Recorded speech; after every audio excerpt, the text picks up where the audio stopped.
flag, ladies and gentlemen. Welcome and thank you for joining us for episode 17 of Inside Sim Racing. I'm Jessica Lopez. This week we have some big news from two sim developers, an update on the Virtual World Touring Car Championships, a new track made for R Factor, and it's the first of its kind, as well as where to get those setup guides a lot of you have been asking about. Let's start today's show with Darren, who's in Daytona Beach, Florida, for the opening of ARCA Driver Development Exhibit at the Daytona 500 Experience, which is the official attraction of NASCAR. Thanks, Jessica. Darren Ganji here for SRT, and we're at the ARCA REMAX Series Driver Development Program, and we're here at Daytona International Speedway. I'm here with Bob Coulter of the Sim Factory, developer of ARCA REMAX Series Sim, and Brett Bortle, head of audio and visual for the Daytona 500 Experience. How you guys doing? Doing good.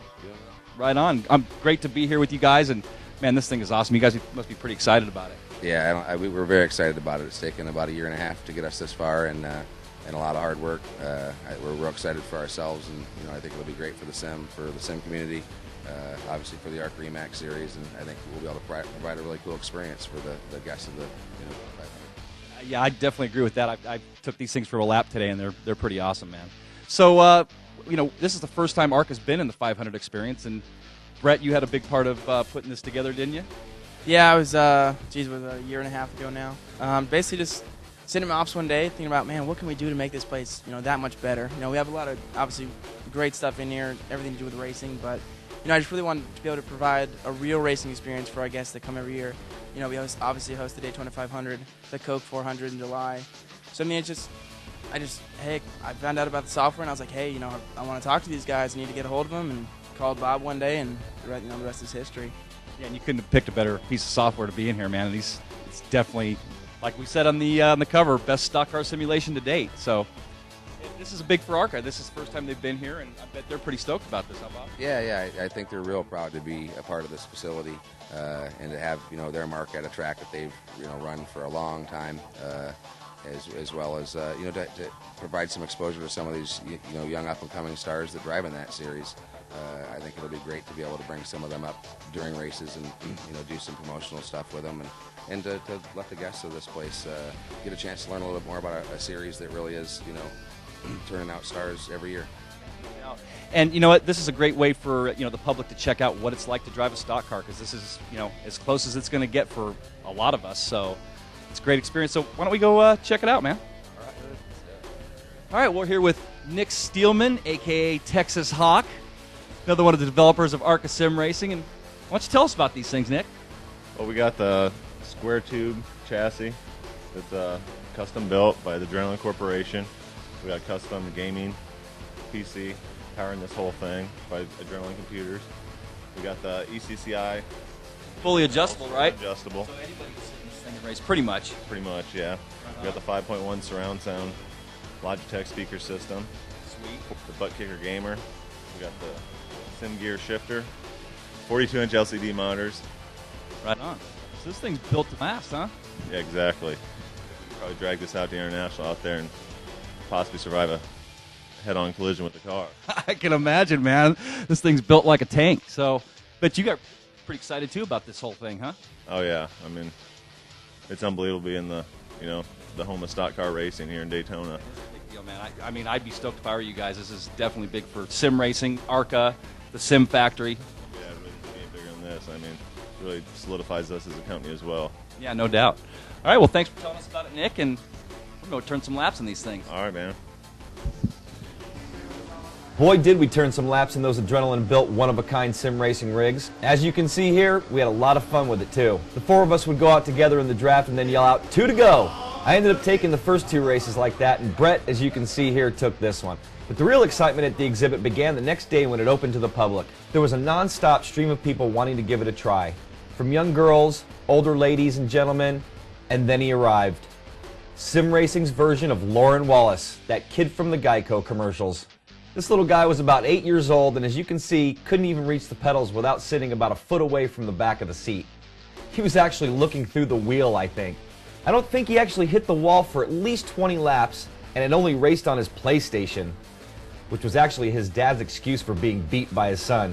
Listen to him talk trash to his dad here. Hey, Dad, nice driving. I don't have any footage of it, but after I shot this, I sat down on the rig next to him and told him, "I'm coming after you, boy." He told me, "Well, I'll take you out." Well, long story short, he did. All in all, though, what a great exhibit for the public to really check out what we all love to do, and that's sim race. I don't know of any other display like it in the world where literally hundreds of thousands of race fans will see what we love to do, and that's sim race, and actually have an opportunity to try it. The exhibit is right in the heart of the Daytona 500 experience, and a lot of people come through here. Congratulations to the Sim Factory team for getting into Daytona. And from the looks of things and from the comments from all the employees that I talked to there, it's going to be there for a very long time. Just about everyone I talked to said, this is the best exhibit we've had here in years, and I want one of these things at home. Hanging out there for the entire first day of it being open to the public, I saw countless smiles and people just amazed at the setup. Hopefully other tracks will start doing this around the world to further expand our growing sim racing community. This segment is sponsored by Bridge City Racing. Just about every night of the week you can race for cash. Go to bridgecityracing.com to sign up now. Looks like Darren had a lot of fun in Daytona with the Sim Factory guys. Maybe next time I'll be invited to go.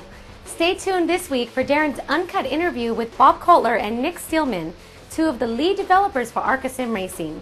Switching gears, is iRacing getting ready to open up their doors? Recently, we reported that iRacing had begun the beta test phase. The good news is that Darren and Sean have been in that group and have been putting it through its paces. Its release must be close. We are now able to talk about it as well as show you this upcoming motorsports simulation from David Kamer, who some people refer to as the godfather of sim racing. Coming this week, we will have the full-blown preview where Sean takes you on a tour of what is iRacing. We're at the halfway point, folks. Stay tuned for more of Inside Sim Racing after these messages. Gentlemen, start your engine.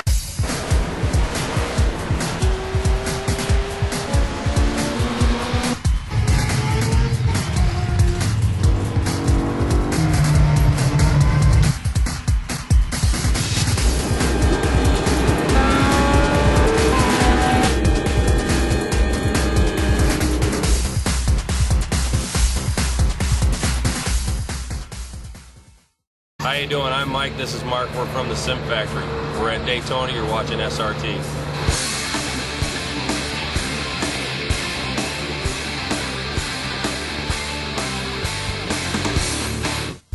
When it comes to the biggest racing online, right now we have to focus our attention back to SimBin and the Virtual World Touring Car Championships. The VWTCC is now finishing up qualifying for the Brand Cup races leading into the second live event at Brno.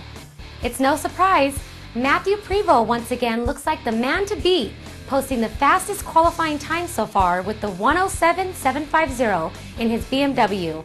With a few guys looking very fast in the Honda, Seat, and Chevrolets, it's looking to be another action-packed set of races to get to Brno. Stay tuned to our show for the results or go to VWTCC.com. We mentioned a groundbreaking moment for R Factor, a laser scan track, which is a first to the best of our knowledge. It's called Eastern Creek Laser 1.0 by Brendan, better known as Pitty in the community. Eastern Creek Raceway is located in Sydney, Australia and looks damn incredible. The only downside is that right now it only runs with the Direct X9, but they are planning on a fix very soon for the DX7 and 8. Our very own Len Ockel had a good talk with Brendan about the track and the process. We'll have that interview coming up soon. In the meantime, if you would like to see this track or even drive it, go to rfactorcentral.com. Okay, sim racers, some of you have inquired about a good setup guide. As you all should know, there's no one-size-fits-all car setup. But if you would like to check out a few places where you can learn on how to work on the cars, we have a few suggestions. Raceline Central has a very good setup guide, which is focused on setting your car up for NASCAR 2003. Based on oval racing, it includes some great detail on where to start and how those changes affects the car. Another great place to look is Race to Play. In their article section, you will find a very complete setup guide. This one focuses on road racing and shows a lot of detail as well. Both of these are great starting points. Between these guides and lots of practice, anyone determined should be well equipped to start winning races. That wraps it up. Remember to stay tuned for Sean's iRacing preview. Len Ockel's piece on Eastern Creek Raceway, and Darren's interview with Bob and Nick of the Sim Factory. I'm Jessica. Thank you for joining us for another episode of Inside Sim Racing. Have a great week. The checkered flag is out. See you next week when we go green.